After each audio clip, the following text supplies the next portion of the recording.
अस्सलाम वालेकुम व्यूवर्स, मैं हूं आपके दिल का स्पेशलिस्ट डॉक्टर मुजीब पीरज़ादा। आज की जो हमारी वीडियो है वो हम ऑक्सीजन के बारे में बात करेंगे कि पेशेंट जब दिल का ख़ास तौर पे अटैक होता है और उसको हम स्टे करवाते हैं, जिसको हम ब्रॉडली डायग्नोज करते हैं कि ACS,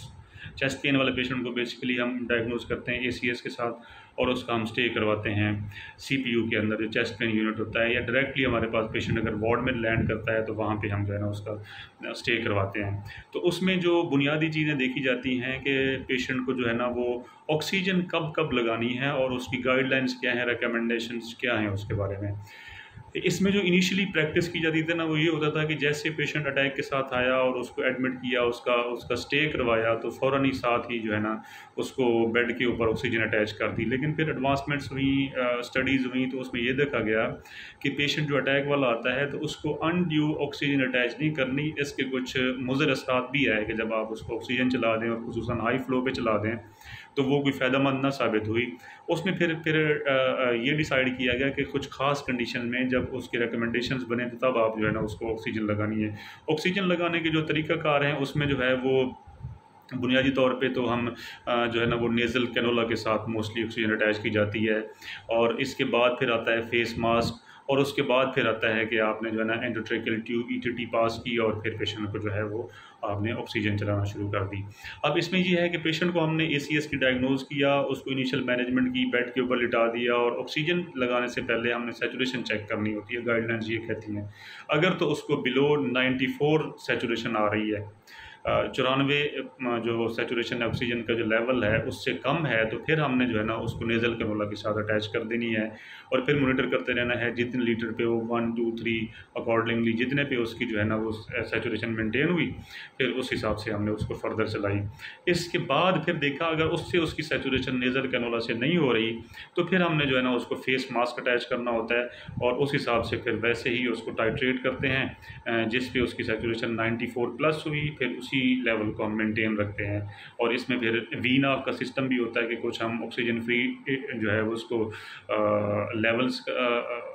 देते हैं, टाइम पीरियड देते हैं, और फिर लेवल्स करते रहते हैं ऑक्सीजन की कि कितनी ड्रॉप होती हैं। जैसे ही ड्रॉप हुई फिर दोबारा हमने जो है ना ऑक्सीजन चला दी। इसमें फिर कुछ खास कंडीशंस हैं जिसमें हम डायरेक्टली पेशेंट को विदाउट सैचुरेशन चेक किए भी ऑक्सीजन अटैच कर सकते हैं। तो उसमें जो मोस्टली कंडीशंस हैं वो ये है कि पेशेंट की प्रेजेंटेशन किस तरह की है जब पेशेंट हमारे पास आया है,